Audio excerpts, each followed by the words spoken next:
espacio que es toda una apuesta a la imaginación y la esperanza. Una variada apuesta gastronómica para compartir tu almuerzo o cena con los compañeros, amigos o la familia. Tiempos modernos. Aristóbulo del Valle 1701, Florida. Puramente nacional y popular.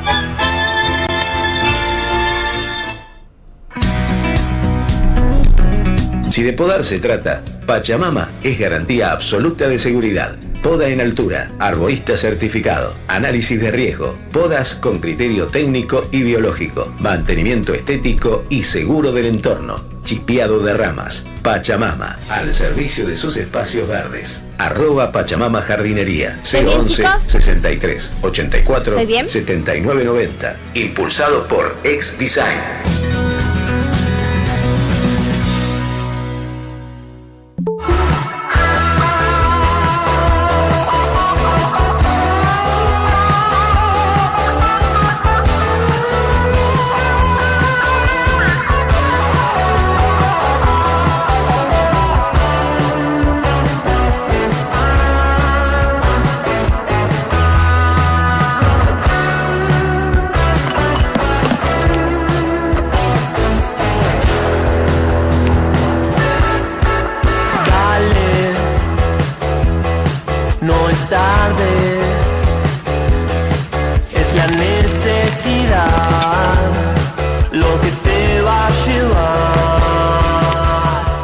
En Toby Pet Shop encontrá todo lo que tu animalito necesita.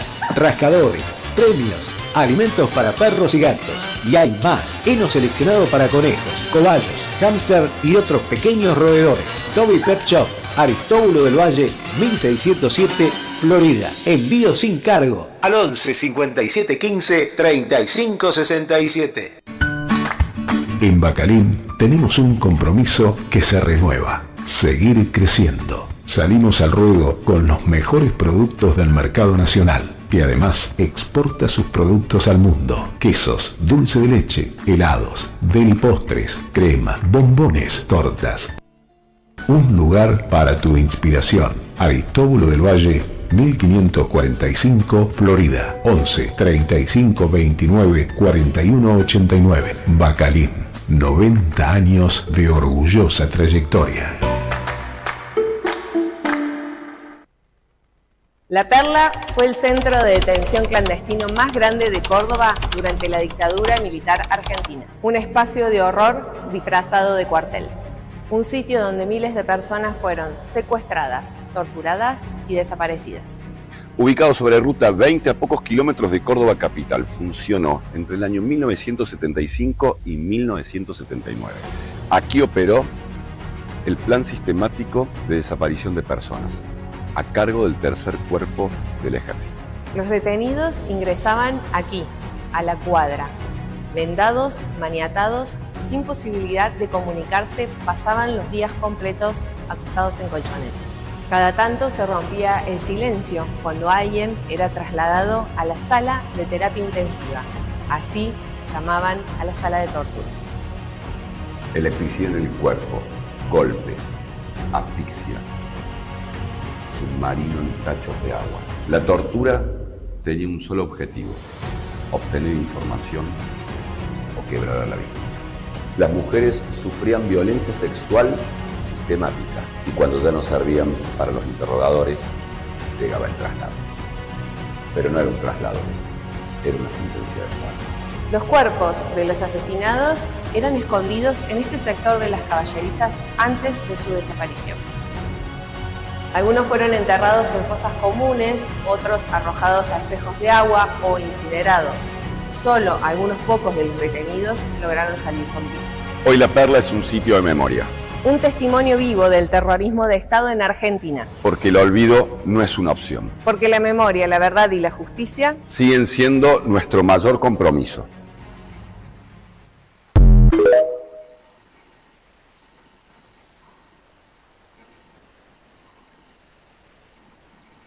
Para el mundo. Gente, tenemos una llamada desde Córdoba con nuestra columnista estrella desde Córdoba, Mariana Maya Cáceres, que nos va a comentar como todos sabemos, dentro de muy poco tiempo se van a cumplir 50 años del último golpe militar. Y estamos en comunicación con Mariana porque tenemos novedades en La Perla, un centro clandestino a las afueras de la capital de Córdoba, que ayer identificaron a 12 cuerpos. Así que nos vamos a comunicar con Mariana. Mariana, ¿estás? ¿Cómo estás? Buenas tardes. Hola. Hola, Carito. Hola, ¿cómo estás, Mariam? Ahí me Bien, estaba sorda, no escuchaba absolutamente nada hoy. No, bueno, siempre No sé qué pasó. Bueno, Mariana, comentanos cómo estás, buenas tardes y bueno, comentanos qué pasó ayer en Córdoba con justo a días de un nuevo aniversario del último golpe militar, ¿no? ¿Y qué fue La Perla? Impresionante lo que acaba de acontecer. Bueno, un poco comentando lo que todo el mundo comentaba hoy también en el Poder Judicial y en tribunales, como este doble sentimiento. Por un lado, el sentimiento de tristeza que provoca cada 24 de marzo para quienes reivindicamos el día con mucha lucha, memoria y con verdad y justicia. Y por otro lado, la alegría que tenían los familiares de haber podido identificar a los cuerpos. Siempre se supo, siempre se dijo que había cuerpos en La Perla. La investigación llevó muchísimo tiempo y bueno, me parece que pasó eso, ¿no? Que pasó esta cuestión de poder ubicar. Me gustó mucho lo que dijo una de las familiares, que fue: yo ya no soy hija de un desaparecido, ahora soy huérfana. Y me parecía que eso tenía todo el sentido del mundo, de poder pasar de un estado al otro, ¿no? De un estado de búsqueda a un estado de encuentro. De identidad, como siempre estamos reivindicando, ¿no? Con las madres y con las abuelas, la identidad de una persona. Y además, bueno, que son 12 personas, lo que explicó el fiscal Hugo Vaca Narvaja, que explicó ayer, y los funcionarios que llevaron adelante esta investigación, lo que implica también hacer un uso de la justicia debido, poner los recursos, sí, en los médicos forenses, en la investigación, en todo esto de que no es como que se encontró esto y nada más, claro, sino que además se va a seguir investigando. Y eso me parecía como muy interesante porque, bueno, como Córdoba, digamos, no es tan grande, y en el ámbito de derechos humanos, quienes son partícipes de hijos, de madres y abuelas, muchos de los nietos que son militantes, claro. Mucho estaba, por ejemplo, Atilio Valverde, que fue uno de los chicos que habló, que es dirigente del Sindicato de Judiciales en Córdoba. Reyes, que fue otro de las personas que aparecieron, digamos, que aparecieron los restos. Había sido el abuelo de una compañera que milita y actualmente es funcionaria municipal. Mirá. Había como muchas historias que no solo son esa historia de aparición, claro, sino que siguen haciendo como memoria también en quienes son los familiares y que actualmente siguen reivindicando muchos principios y valores que reivindicaban sus antecesores, ¿no? Y eso me parecía como interesante de lo que iba pasando. No, aparte fue una noticia, como vos decís, alegre por una parte, que se identifican cuerpos desaparecidos. La fecha también es bastante... perdón, estoy tan sensible porque claro. Son además escribí un discurso que ya estoy llorando antes de leerlo. Bueno, que María, es una situación sí muy difícil, también difícil la situación. Eso, ¿sabes por qué te iba a preguntar? Medio como me largué a llorar, o estoy tratando de retener las lágrimas. Porque tenemos un gobierno tan malvado y que reivindica todas esas maldades, ¿no? Y que levantan las banderas de la dictadura. Sí, de todas maneras yo veía, digo, como hasta esperanzador, una vez que pasó esto en Córdoba, y previo al 24 hay varias consultoras que hacen diferentes encuestas.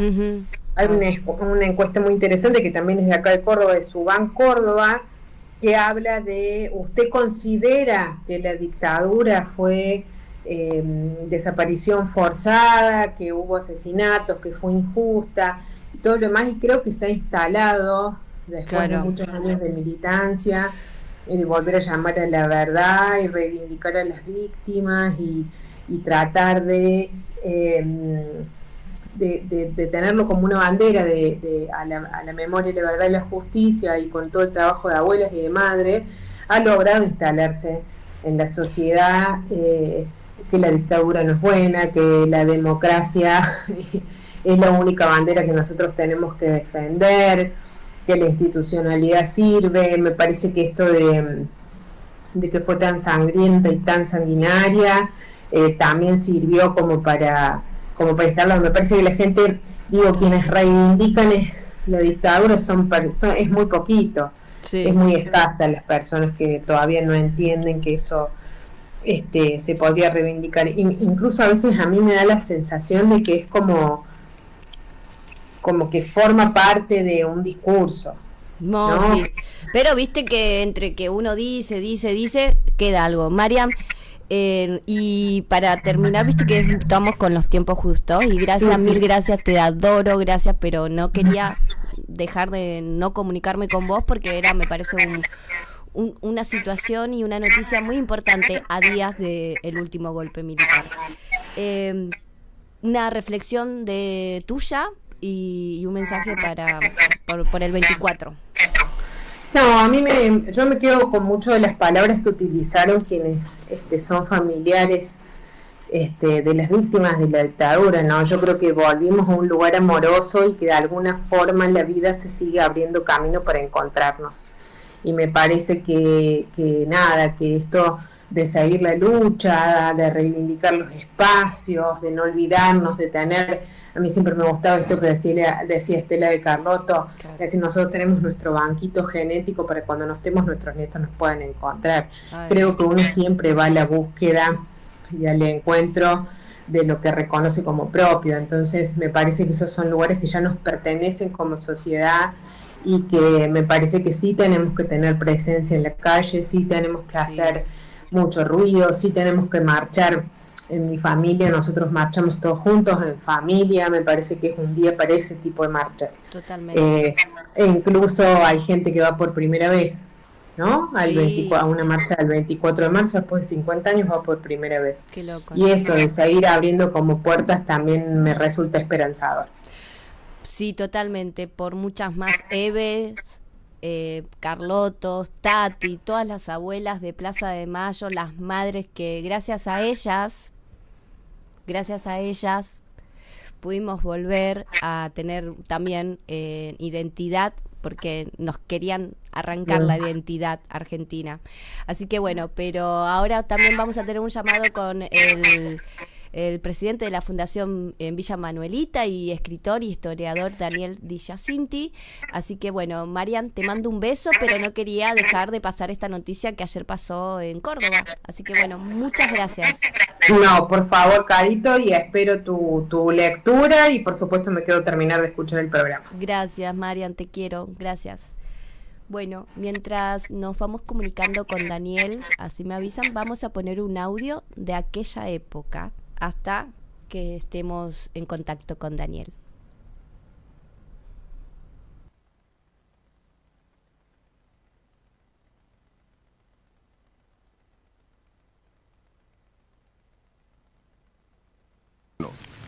Tal como se ha venido anunciando, se escuchará a continuación la palabra del señor vicepresidente provisional de la Nación, contraalmirante Isaac Francisco Rojas, quien dirigirá un mensaje de salutación y despedida a la ciudadanía.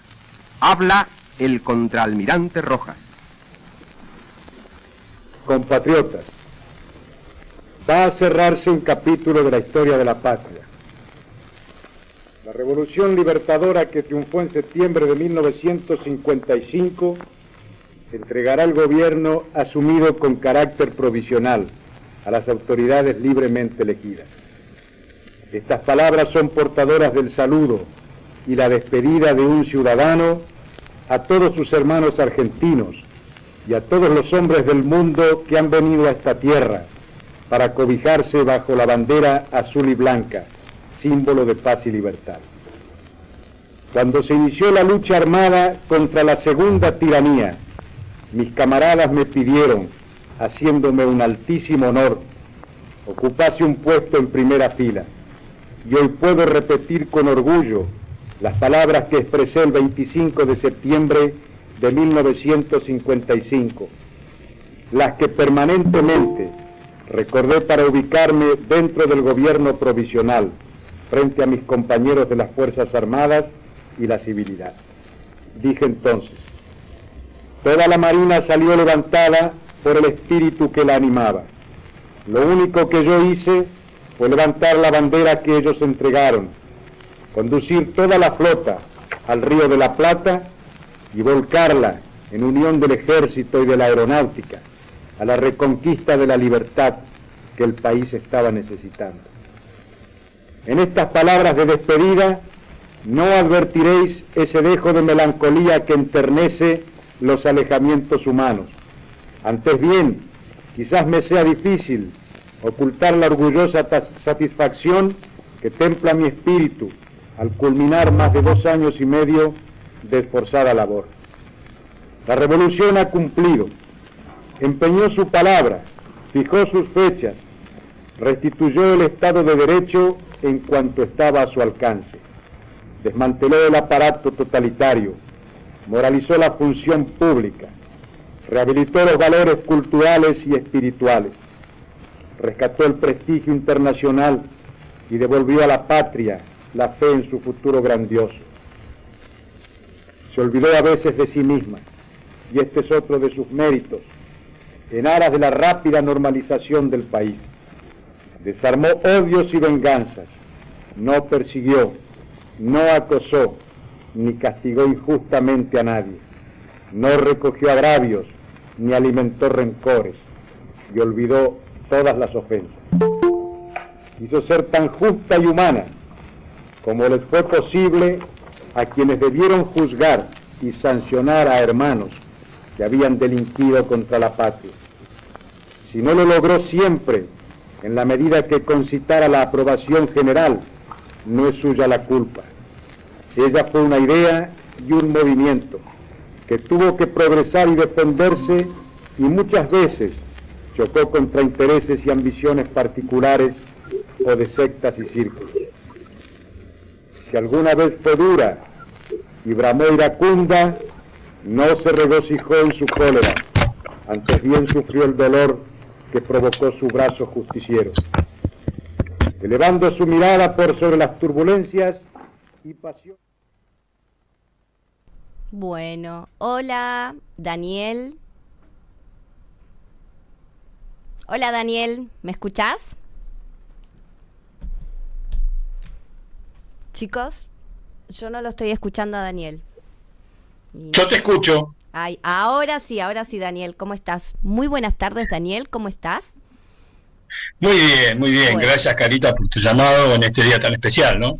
Ay, mira, ni me digas porque yo preparé un discurso, Daniel, y pasaron muchas cosas. Bueno, estamos con Daniel Di Giacinti, presidente de la Fundación Villa Manuelita, es escritor, tiene miles y miles de libros escritos del peronismo.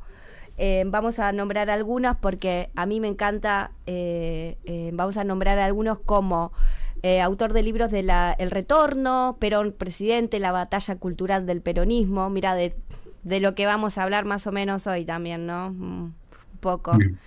La Constitución Justicialista de 1974 y un montón de libros, pero además es un historiador único, y la verdad es que vamos a hablar hoy con Daniel a días de cumplirse 50 años del golpe militar, y él nos va a dar de una visión que quizás no es la que normalmente todos sabemos.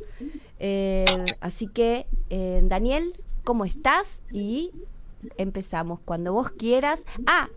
Te comentaba, viste que puse un audio que vos me mandaste que era bastante largo, también para la que sepan qué eran lo que decían esta gente, ¿no? Así que si vos ya te lo sabrás de memoria, pero bueno, empezamos. Dani, ¿con qué querés que empecemos?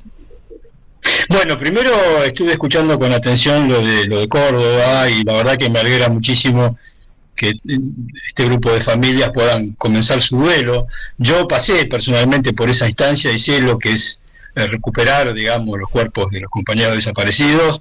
Yo pude recuperar, gracias a Dios, a mi hermano y a mi cuñada, y sé lo que significa para una familia poder empezar el duelo en una circunstancia tan dolorosa, ¿no? Entonces me da mucha alegría, y de paso digo esto porque tanto que se habla del número, ¿no?, de los compañeros caídos, si son 12.000, si son 30.000, en fin.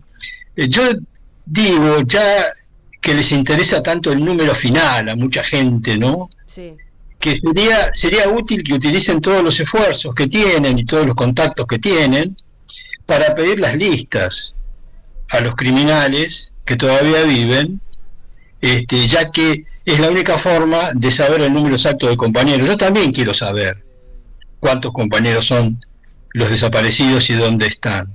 Entonces, ya que les gustan tanto las cifras, sería bueno que lo digan, que consigan las listas para terminar con el sufrimiento de miles de familias que todavía están esperando recibir el resto de sus familiares, ¿no? Esto como para empezar, porque también es bueno ser sincero desde el punto de vista intelectual. Claro.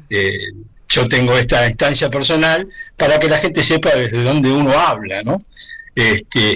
Así que bueno, ese audio que escuchamos, en realidad yo lo puse porque es importante tratar de entender el sentido de lo que vamos a celebrar, estos 50 años del golpe militar, porque ha quedado digamos en la sensación de que la alternativa es o dictadura o democracia, ¿no? Que no está mal, que es así, pero lo que yo digo que no es tan sencillo, ni es tan del todo así, que hay que profundizarlo un poco más, porque si no se llega a entender, digamos, si uno analiza la maldad de la dictadura, los crímenes que cometieron, sí, de una digamos crueldad extraordinaria, uno tiende a pensar cómo puede ser que estos tipos que eran generales de la nación, estamos hablando de gente universitaria con un alto grado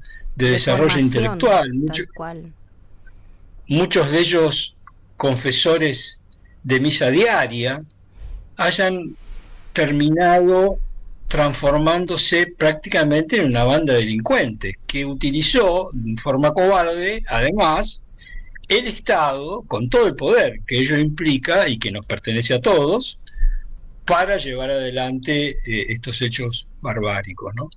Entonces, lo que es importante entender en que en realidad el golpe militar no fue hecho contra la democracia que hoy convivimos, sino que fue hecho en contra de la democracia que quería instaurar el peronismo, y que no, obviamente, ni empieza ni termina el día de este golpe, sino que tiene una larga data esta lucha. La lucha, digamos, lo que se contrapone en esta lucha es simplemente las fuerzas nacionales y populares que pretenden liberarse de un proyecto colonial llevado adelante por una oligarquía nativa que intenta siempre de coaligarlo con los proyectos de la hegemonía imperialista de turno, ¿no? Esa fue la lucha, y ese audio que escuchábamos era Rojas, el almirante Rojas, explicando por qué había fusilado a Valle y por qué había fusilado a un montón de militantes indefensos en José León Suárez, sin ningún tipo de cobertura legal, ¿no? Y para entender la barbarie de que estamos hablando. O sea, la barbarie del 76 tiene un correlato, si no, no se entiende. Claro. Que ha surgido de un repollo, digamos, estos monstruos de la nada. No. Es el último eslabón de un proceso de represión que comienza, podríamos decir, en forma virulenta con los bombardeos en la Plaza de Mayo, en septiembre del 55, y que va a tener después un correlato en el golpe del año 55, y después, durante 18 años de proscripción del peronismo, van a ir llevando adelante una serie de hechos delictivos. Fueron 18 años de proscripción política, donde llevaron adelante cualquier tipo, por ejemplo, de los crímenes. La Fundación Villa Manolita lleva su nombre por un barrio obrero en una barriada a las afueras de Rosario, que resistió el golpe que derrocó a Perón, en el cual hay muchos caídos, asesinados por las fuerzas represivas, que todavía estamos tratando de buscarlos, ¿no? No solamente son los desaparecidos del 76. Después de eso podríamos hilvanar lo que pasó con Valle, un intento de un general de la Nación que quiso reimplantar un Estado democrático, y bueno, la brutalidad de la dictadura de Aramburu, que los fusiló a todos, digamos, ¿no? Claro. Después comienza, porque por supuesto esta evolución de la represiva tiene que ver con lo que el movimiento nacional intentaba resistir, ¿no? Hay una lucha ahí política entre ambas fuerzas que va elaborando, digamos, una evolución. En el caso de los represores, hay una evolución hacia el mal, digamos. No es lo mismo Lonardi, que fue el general que derrocó a Perón, o Aramburu, o Rojas, que Onganía, o Lanusse, o Suárez Mason y Videla, digamos, ¿no? Hay unas diferencias evidentes en esta evolución hacia los monstruos, ¿no? De la misma forma, en el campo nacional aparece también en esa lucha del peronismo por volver, va desnudando no solamente las falencias de los represores, sino de las fuerzas políticas que lo acompañaron. Y este es un punto importante, porque para poder entender el golpe del año 76, hay, además de la locura represiva de los dictadores, hay que entender por qué, digamos, pueden dar ese golpe y hacer lo que hacen. Porque también hay que entender que eso fue producto de un vacío de poder enorme que tiene la Argentina, producto de la muerte del general Perón. Sí. Un vacío que afecta dos elementos: las fuerzas políticas en general, opositoras al peronismo, y sus instituciones, como Iglesia, Ejército, partidos políticos, que van a evolucionar en estos 18 años de lucha, digamos, deteriorando las instituciones de la República. Porque no solamente participan del golpe y lo acompañan, sino que después participan de democracias sostenidas sobre la proscripción del partido político mayoritario. Claro. Entonces estamos hablando, ¿entendés? Estamos hablando de un deterioro generalizado de las clases políticas e instituciones de la República, que son las que van a aparecer después de la muerte de Perón. Se provoca un vacío de poder. Totalmente. Que es aprovechado por la dictadura ante la inoperancia de todas estas clases e instituciones políticas que terminan de alguna forma acompañando este proceso. Daniel, y a esto, sí. Y perdón, ay, te corté, qué estúpida. No, tranquila, me ayudas. No solamente todo eso, cambio institucional, ese vacío de poder y los malvados vamos a decir, porque fue un miedo planificado de parte de los militares, y la supuesta reorganización nacional. No tiene que ver también con un cambio global de época y económico financiero, y esto es como todo como chucu para justamente lo más importante, que era la tablita de Martínez de Oz y todo lo que vino después. ¿Qué opinas vos con respecto a eso? Totalmente. Lo que pasa es que en realidad el golpe militar es el último intento de una forma de dominación colonial, que eran las dictaduras militares que habían surgido en la época de la Guerra Fría como elemento para, en función, con la excusa de la lucha contra el comunismo, implantar dictaduras para sostener los intereses del imperialismo, ¿no? Por eso esta dictadura que termina en el año 76 va a recibir en distintas épocas distintas escuelas de represión que van acompañando esta maniobra. Reciben la escuela francesa en un principio y la escuela de la CIA en segunda instancia, para terminar en lo que terminaron, ¿no? Pero como vos bien decís, hay un agotamiento de esta herramienta de dominación colonial, que se va a dar justamente cuando la dictadura toma el poder, hace el plan de siempre. O sea, hay un plan que era borrar todo lo que el peronismo había podido desarrollar, claro, e instaurar el liberalismo extremo en el plan de toda la vida de las fuerzas liberales, ¿no? Que va a implementar Martínez de Oz. O sea, el golpe tiene, digamos, un objetivo de carácter económico y otro político, ¿no? Con la excusa de una lucha contra la subversión, entre comillas, porque eso también hay que analizarlo bien, de qué se trató.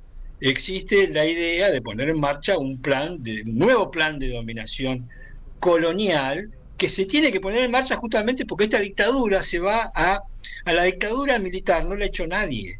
Este es un tema interesante para hablar. A ver, ¿cómo que a la dictadura no lo echó nadie? A ver, ¿cómo es eso, Daniel? Yo creo que la dictadura autoimplosionó en su barbarie. ¿A qué me refiero? A ver. Después de la guerra de Malvinas, sí, que fue un desastre nacional, la dictadura debe retirarse.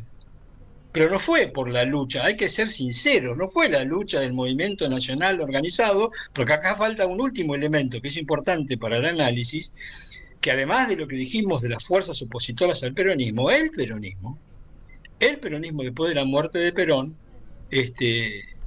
entra en un vacío de poder, justamente porque Perón había tenido junto con sus trabajadores enormes triunfos, y permitió demostrar en términos reales, políticos, y en términos, digamos, doctrinarios y de proyectos, qué es lo que habría que hacer para liberar la Argentina. Lamentablemente, lo que hay que hacer para liberar a la Argentina era poner en marcha una nueva democracia, distinta a la democracia liberal, digamos, con una forma participativa nueva, y algo que él expresaba como la comunidad organizada, que sus dirigencias políticas nunca entendieron. Y me refiero a las dirigencias del peronismo. Y este es el otro elemento que también confluye para poder explicar el golpe militar del 76, que es la inoperancia y la disociación de las fuerzas del movimiento nacional. Porque lamentablemente Isabel hizo lo que pudo. Isabel fue la gran víctima, presa injustamente 5 años, pero hay que decirlo con sinceridad. Aparte de Isabel, a Isabel la acompañaban un grupo reducido, no todo el gremialismo, parte del gremialismo, y parte de las organizaciones juveniles que había por ahí, y no mucho más. O sea, el peronismo también estaba trazado por un vacío de poder, producto de no haber entendido el sentido profundo de lo que Perón quería poner en marcha. Y la expresión más cabal de la ausencia, de la soledad estratégica de Perón, la da el mensaje del 12 de junio. El mensaje del 12 de junio del 74, que es la despedida de Perón, que nosotros hemos caracterizado como el último 17 de octubre, Perón expresa con claridad: mi único heredero es el pueblo. Claro.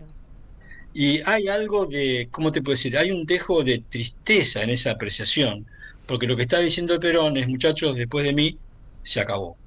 Y eso fue exactamente lo que pasó políticamente. Este es el otro elemento que es importante poner en la balanza para poder entender por qué la dictadura militar pudo hacer lo que hizo. Aparte de todos sus crímenes, avanzó, digamos, con una impunidad extraordinaria en todos los temas, económico, financiero, político, en fin. Hizo lo que se le dio la gana, hasta que fue consumida por su propio delirio.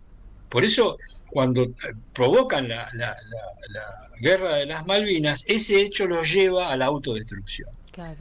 Y acá es importante tratar de entender lo que viene, porque la dictadura se retira, pero la oligarquía está atenta, y los intereses internacionales también están atentos. Entonces van a ponerse en marcha una nueva forma de dominación colonial, que son las famosas democracias blandas. Las democracias blandas que tienen una estructura, digamos, jurídica, democrática, podríamos decir, entre comillas, que han demostrado su incapacidad para resolver los problemas del país, los verdaderos problemas del país, y eso lo vemos hoy, después de muchos años de democracia colonial, ¿no? Y esto fue posible justamente por la claudicación de las dirigencias del peronismo, que adhirieron a esta etapa democrática bajando las banderas de la democracia real y verdadera que Perón quería construir. Por eso el peronismo va a participar de la primera etapa de la democracia colonial, que es una etapa de liberalización profunda de la democracia, donde el peronismo va a acompañar con el menemato y demás, etapa que va a terminar en una enorme crisis política en el año 2001. Pero esto es posible justamente por la degradación del conjunto de la dirigencia política argentina. Y yo voy a poner un ejemplo para esto. Digamos, el golpe militar del año 55 tenía una estructura discursiva y de pensamiento político que se va a hacer realidad cuando Alfonsín, el día de la Asunción, desde el Cabildo, de los balcones del Cabildo, va a recitar el preámbulo de la Constitución del 53. Ese es el discurso de la Revolución Fusiladora. Por eso digo yo, Alfonsín es el triunfo de la Revolución Fusiladora. Y esto lo pongo en el sentido de que, vuelvo a repetir... Fuerte lo que decís, mirá que te vas a tener que tener la espalda, Daniel. A ver, ¿por qué decís que Alfonsín? Sí, es... ¿Sí? La democracia colonial, lo que pasa es que Alfonsín es la primera vez que lo logra con el voto popular, ¿se entiende? Entonces, cosa que en vida de Perón nunca lo habría poder realizado. Es más, se atreve Alfonsín, en algo que después lo va a padecer, a decir que el alfonsinismo termina con el peronismo y habla del tercer movimiento histórico. Dice, Irigoyen, Perón, ahora Alfonsín. Esa es la evolución política de la Argentina. Y digo, lo va a padecer porque Alfonsín no pudo terminar su mandato, dejó la Argentina prendida a fuego y permitió el ascenso de otro capitoste como Menem, que va a terminar de hacer lo que no pudo hacer Martínez de Dios, porque Martínez de Dios nunca se había atrevido a romper ese estado poderoso que había construido el peronismo, cosa que sí iba a hacer Menem. Ambos, Alfonsín y Menem, con el mandato popular. Entonces se abre una etapa porque toda la dirigencia política, todas las instituciones del país están de acuerdo con esta democracia blanda. Pero la crisis de 2001 demostró que con esa democracia ni se come, ni se cura, ni nada. Entonces tenemos que hacer otra cosa, ¿no? Entonces tu lectura es para, gracias a todos, síganos en las redes de Daniel Ciacinti, en @Villa Fundación Villa Manuelita, en Instagram, y por YouTube, acá lo tengo por las dudas, en YouTube Villa Manuelita también.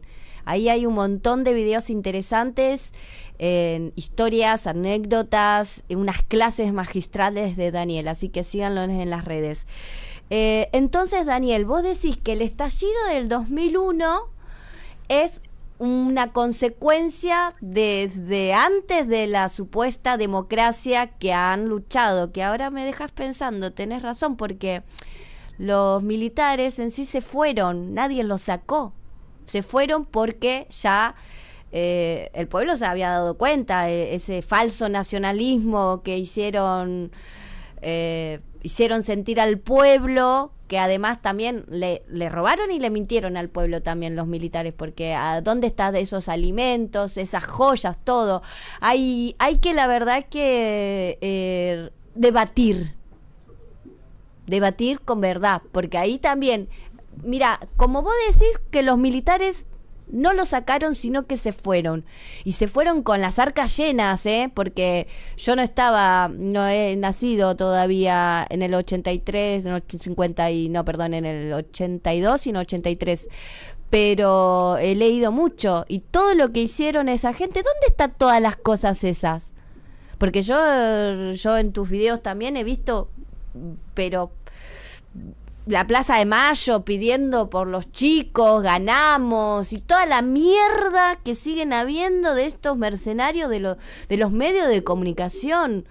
Porque eso también es, Dani, porque no solamente hay instituciones, personas, sino que también no vamos a entender nunca que son los medios de comunicación, que son los que acabas de nombrar. ¿Qué pasó con la oligarquía? Porque los militares se fueron, pero la oligarquía se quedó. Entonces, la oligarquía tenía los medios, siguen teniendo los medios de comunicación, que son masivamente destructiva para el cerebro y pensante de las personas, porque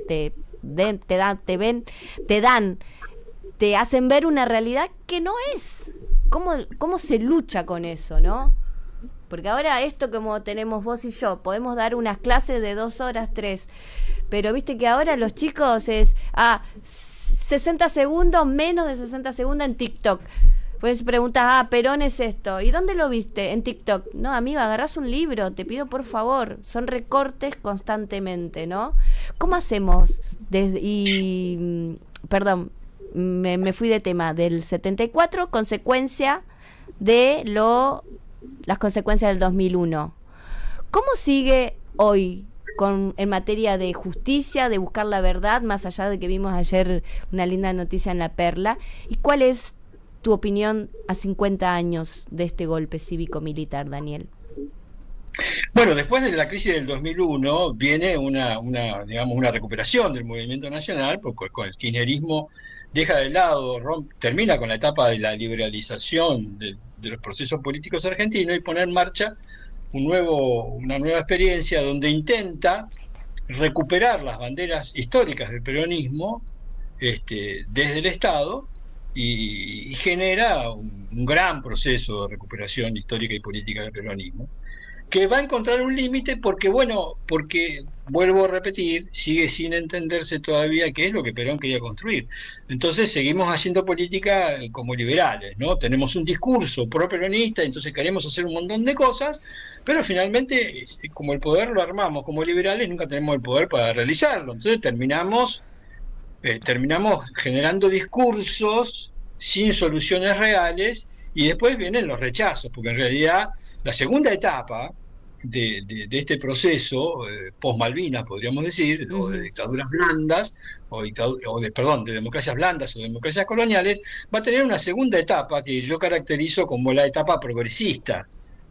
La primera etapa fue una etapa de liberalización, y la segunda, desde el peronismo, va a ser una etapa progresista que también va a encontrar un límite, va a generar un rechazo y va a provocar una especie de segundo que se vayan todos, que nos ha incluido también y ha permitido el ascenso de Milei, esta cosa impresentable, Calígula de las Pampas que digo yo. Entonces esto nos obliga este evento a repensar nuevamente cuáles fueron nuestros errores para poder enfrentar esto y empezar a reconstruir nuestro poder nuevamente. Yo creo que en realidad lo que debemos hacer es ir profundizando con seriedad qué características debe tener una verdadera democracia como para lograr una armonía social que permita a la Argentina salir del pozo en el que está, porque en realidad lo único que puede resolver el problema colonial es lograr una armonía social comunitaria, es lo único. Si vos no recuperás la confianza de los ciudadanos argentinos entre sí y de los ciudadanos argentinos con el Estado y el gobierno, no hay forma de liberar un país. Y por eso Perón propugnaba un tipo de democracia con una forma participativa más profunda que la que decía la democracia liberal. Uno de los errores básicos de nuestro movimiento ha sido aceptar este tema de votame a mí que yo te voy a resolver los problemas. Esto nunca fue la consigna peronista. La consigna peronista fue: convocamos a todos los argentinos a construir juntos una nueva Argentina. Para lo cual, lo que hay que hacer es democratizar la forma de pensar de la clase política. Se acabó el tema de la imposición ideológica, ya sea marxista, ya sea liberal, ya sea anarquista o ahora anarcocapitalista. Ese tema terminó. Lo que había planteado Perón es democratizar una forma de pensar para pensar juntos los problemas de la nación. Por eso el tema de la doctrina. ¿Qué es la doctrina? La doctrina es un compromiso que tomó Perón en los años 50 y le dijo a todos los argentinos: para que ustedes entiendan la política hay que construirla entre todos. Yo lo que voy a hacer es publicitar de qué forma yo pienso para que podamos pensar juntos y ustedes comparten mis principios. Entonces sacó sus 3 grandes banderas y convocó después a una nueva democracia, diciéndole al pueblo: todo aquel que esté de acuerdo con estos principios, únase a nosotros. Y no era un tema partidario, era unirse en los famosos consejos sociopolíticos del segundo plan quinquenal, y en fin, ya entraríamos en un tema un poco más profundo, que es hablar las diferencias entre la democracia liberal, colonial, que nos somete, y una nueva democracia que nos puede, digamos, liberar. Porque en realidad el golpe fue hecho en contra de la democracia de Perón, ¿se entiende? Por eso, de alguna forma, el golpe termina reivindicando una nueva forma de dominación al cual las dirigencias peronistas de esa época adhieren, ¿no? Y entonces, bueno, entramos en otra etapa. Ahora, creo yo, estos momentos de memoria, de verdad y de justicia, si realmente los queremos cumplir, tenemos un objetivo, digamos. Yo siempre pienso en las etapas de esta larga lucha, y siempre decía que la lucha de las madres y las abuelas estaba muy bien porque eran su familia. Sí. Pero los militantes de aquella época tenemos un compromiso mayor. La vida y la memoria de los militantes caídos solamente va a sobrevivir si logramos liberar al país, que era el objetivo que todos querían. Entonces estamos obligados no solamente a mantener viva la historia de esta lucha, sino tratar de dilucidar cómo lograr la liberación del país. Y en ese sentido debemos profundizar el debate sobre cuál es la democracia que Perón quería construir, y debatir sobre eso y tratar de implementarlo. Daniel, te hago una pregunta actual, ya que dijiste en ese momento que derrocaron a Perón, claramente, a Isabel, dirigentes que estaban también en el limbo, ¿no?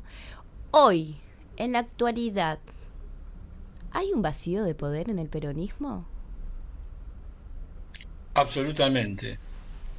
Absolutamente. Digo, un vacío, quiero ser concreto, no hay un vacío de poder porque hay compañeros que están trabajando políticamente, obviamente. No, pero un conductor o una conductora como lo que nosotros entendemos en el peronismo. Si hay un vacío de poder en el peronismo.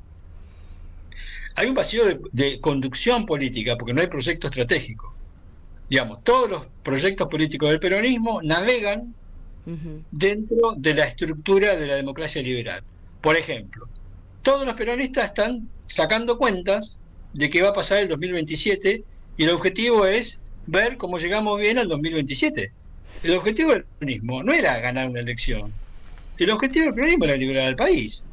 Entonces, si estamos diciendo que las instituciones políticas de la democracia colonial garantizan, digamos, un hombre infantilizado que, como vos bien describiste, va a ser manipulado en su opinión por los grandes poderes que las corporaciones hoy manejan, bueno, entonces tenemos que dilucidar de qué forma enfrentar eso. Claro.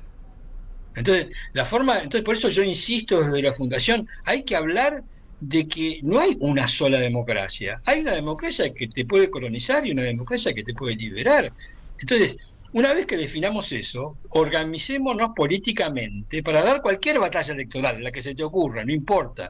Pero yo no me organizo dentro del esquema político de la democracia liberal, sino que me organizo para suplantarla por otra cosa superior, que es lo que nosotros, los peronistas, creo que tenemos que llevar a nuestra comunidad. Hoy el peronismo no está llevando un mensaje de esperanza. Estamos entrando en un proceso de peruanización de la política argentina, porque la gente cada vez está más, ¿cómo te puedo decir? Está más amargada, está más en un barco de desesperanza respecto de nuestra clase política, que ve que está todo el mundo viendo a ver cómo zafa en la próxima elección, claro, sin dar una respuesta más profunda que eso, sin explicarle a la gente cómo surgió el Calígula de las Pampas. Uno ve, digamos, asombrado los delirios de este hombre, pero nosotros, que somos peronistas, tenemos que explicar qué hicimos para que la gente nos rechace de esta forma, porque Milei, la envergadura del proyecto político de Milei no existe. Él es un peón del imperialismo. Digamos, él como persona, como partido político, no tiene algo que uno podría definir como es proyecto. Un niño. Entonces, no sé, yo siento que es un niño alguna vez, con maldad, pero algunas veces ya no sé, yo es como...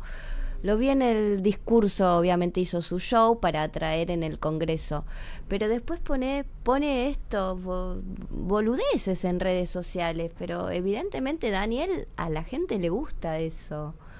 Lo que pasa también es que los dirigentes que, como vos decís, que lo único que piensan en a ver cómo salimos de eso. Entonces no entendieron nada, muchachos. Estamos otra vez en la misma, ¿ganar para qué? El tema es así, o sea, yo pienso, hoy el mundo se maneja, no solamente Argentina, todo el mundo se maneja con el focus group. ¿A qué me refiero? Sí. Digamos, la democracia liberal lo que garantiza es que no haya una maduración colectiva hacia formas de participación política que permitan madurar el sentido de la solidaridad colectiva. Exacto. Y del compromiso. Esto es lo que garantiza la democracia. Esta forma de participar, de que voto a otro para que ese tipo resuelva todos los problemas, que estaba bien en la época de la monarquía, hoy es una herramienta de dominación porque infantiliza a la gente. La gente, votame a mí y yo te resuelvo todo, vos seguís con Netflix, seguís con tu consumo, seguís peleándote todo contra todos en una meritocracia que va todo bien. Entonces, ¿qué ocurre? Bueno, lógicamente, el sistema infantiliza al hombre. Claro. Los partidos políticos tienen que ir a buscar el voto de ese hombre infantilizado. Entonces, ¿qué hacen? Hacen focus group y le dicen, bueno, a ver, decime en los focus group qué es lo que la gente quiere. Entonces va y dice lo que la gente quiere que le digan. Claro. Esto pasó claramente con Macri. Macri fue la experiencia del focus group más clara. Por supuesto. Digamos, fue y dijo, y mintió como perro, porque acá no es un problema de decir la verdad. El tema es el poder. Las fuerzas políticas actuales, lo único que les interesa es llegar al gobierno y desde el poder llenarse los bolsillos, porque esto es una cosa muy clara, ¿no? Entonces, esto provoca una involución de las instituciones políticas. O sea, porque el hombre se infantiliza, los partidos políticos a su vez se infantilizan buscando el voto del hombre infantilizado, entonces después te aparece, y bueno, te aparece un Bolsonaro, te aparece un Macri, te aparece un Trump, digamos que son niveles de estaturas de ¿cómo te puedo decir?, de dirigentes políticos que en otra época de nuestra historia no podrían haber sido ni intendentes. No hay y chances. De presidentes. Yo estoy haciendo esto, no un focus group, pero estoy haciendo tipo una maestría y la verdad que es lo que vos decís, la verdad que es esto, tipo, las campañas es como, ahora es, si viene yo, Carito Cabrera, licenciada en Ciencia Política, hablo 3 idiomas, esto, acá, aquello, tenés máster en esto, todo, y viene, no sé, otro, y una chica, no sé, para igualarlo en género, ¿no? Y viene esa, y vengo yo, ponerle otra carito, es, hola, ¿cómo andan, guacho? Re loco todo esto, vos, careta, ¿cómo andás? Ese es el que le gusta a la gente. Eso es lo que se viene en la nueva política, lamentablemente, Daniel. Y si hay muchos dirigentes que todavía están pensando en los me gustas, en los tweets o cuánto retweet, sí, pero amigo, el peronismo jamás se ocupó de eso. El peronismo lo único que se ocupó siempre, y que es lo que le faltó al gobierno de Alberto Fernández y compañía, ¿no?, es garantizar las 4 comidas diarias. Y no lo cumplieron y acá tenemos las consecuencias. Sí, es verdad. Es tremendo lo que está pasando, Daniel. Yo estoy muy triste porque me está pegando ya de amigos, amigas, familiares que se están quedando sin trabajo. Todo es una... Ya las balas se están pasando acá, rozando, Daniel. Totalmente. Así que bueno, mira, Daniel, tenemos, escúchame, Daniel, porque si viste, nosotros tenemos público y si no se enojan. Acá, mira, te mandan saludos, María Herrera, tan interesante, no olvidemos escucharlo. Gracias, monstruo de la, Mariana también dijo, es un claro monstruo de la nada, excelente, estoy absolutamente de acuerdo, fue el triunfo de la democracia liberal. Arger TV 8824, nos saluda también Raúl Atma, excelente, Daniel, espera que ya le saco las cositas. Bueno, también tenemos a Natalia, muchísimas gracias a todos y todas por los mensajes. Sigan compartiendo este programa de Sin Corpiño para que le llegue a más gente, que no nos comuniquemos solamente por TikTok, porque está re bueno TikTok, los strolls, todo esto, están buenísimos, porque ahora te aparece Carito y Daniel, y después esa es la dopamina, te aparece después unos perritos en Tailandia, ¿viste? Es eso, la verdad que lo usan y vamos a felicitarlos a los medios de comunicación, a los grandes jerarcas de esto que están haciendo muy buen trabajo, ¿no, Daniel? Bueno, Daniel, totalmente. Escúchame, porque ya, ¿viste? Se fue tan rápido. ¿Qué reflexión para estos días? Y y un mensaje para la posteridad. Y por favor, para la próxima quiero que estemos juntitos acá tomando unos mates. ¿Cómo no? Prometo. ¿Cómo no? Va a ser un placer.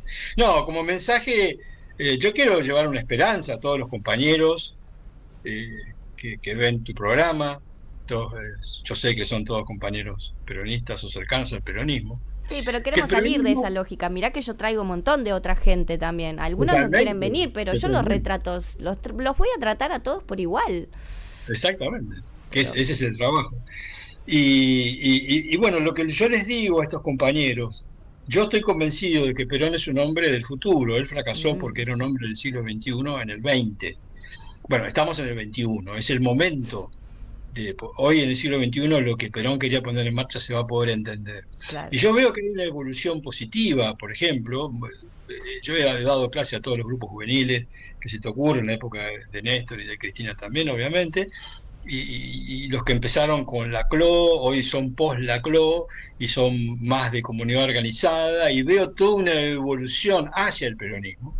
Y yo estoy seguro de que esto va a prosperar, porque estoy convencido que en el pensamiento peronista están las claves para encontrar, digamos, el camino para poner en marcha una democracia que nos puede liberar. Esa es mi convicción y la convicción de todos los compañeros que formamos la Fundación Villa Manuelita y que llevamos adelante esta prédica. Entonces, lo que hagan los enemigos está bien, lo entendemos, pero no nos asustan. Claro. No nos asusten los enormes poderes que tienen, porque ellos pueden tener enormes poderes, dinero, en fin, herramientas. Lo que no van a poder construir nunca es una verdad duradera. Esta es la realidad. El amor del pueblo. Esto es lo que tiene la política. La política triunfa la verdad. Y nosotros como peronistas estamos convencidos de que toda la lucha del peronismo fue para poner en marcha algo que hoy no solamente los argentinos, sino que también el mundo necesita, que es un reencuentro con un nuevo humanismo revolucionario que le permita al hombre de hoy hacerse cargo de crear su destino. Exacto. Porque ese es el camino de la comunidad organizada. ¿Organizarnos para qué? Organizarnos para crear el destino que pretendemos. Esto es lo nuevo revolucionario del peronismo que todavía no se entendió.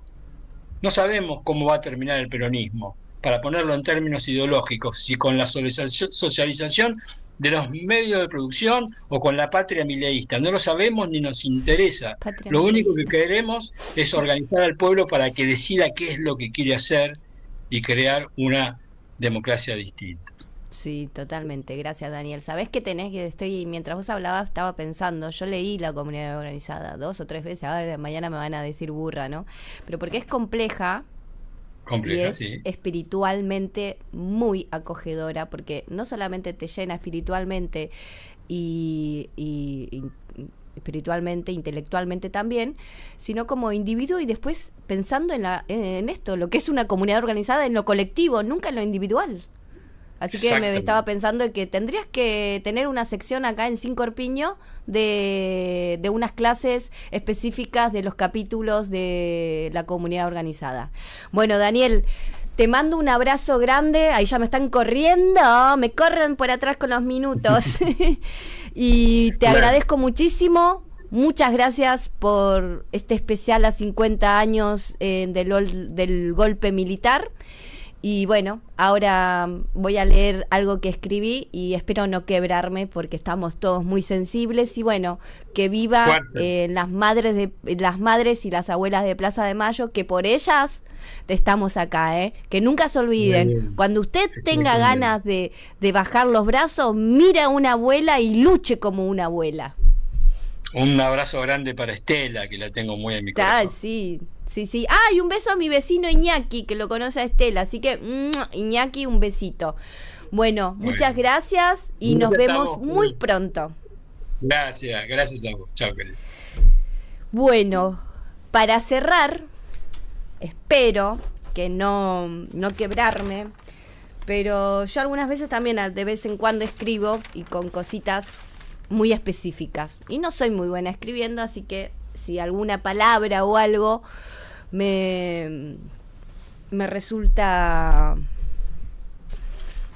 Nada, si les resulta raro, chicos, compréndanme por el momento. Pero bueno, yo escribí algo para recordar y que la memoria siga latiendo hasta el último día de la humanidad acá en la Argentina. Que nunca olvidemos la catástrofe que fue el golpe militar.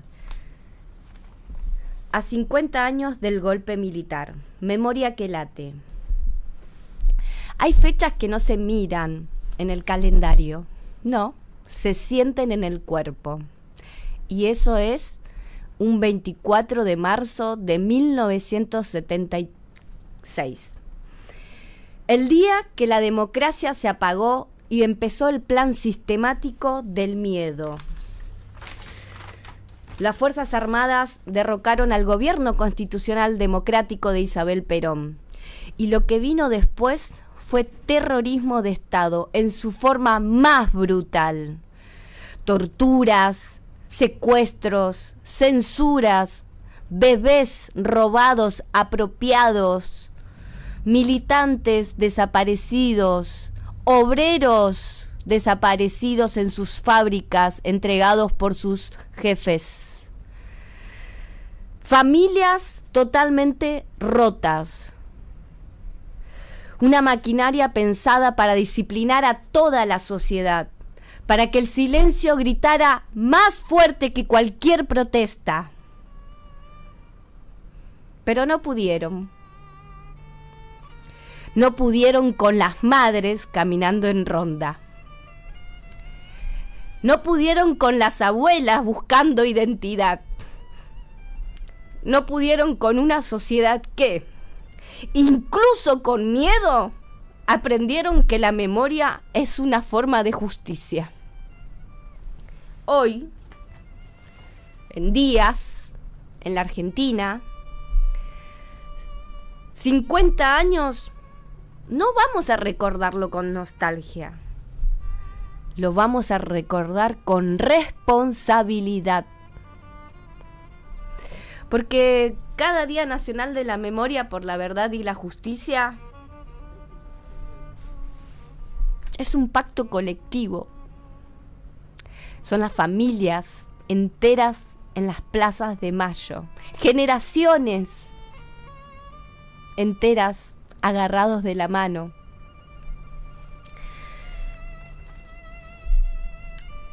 Nunca más el Estado contra su pueblo. Nunca más el terror como política. Nunca más el silencio obligado. Ayer, esta noticia que nos conmovió a todos sobre La Perla. Tengo algo también para contarles.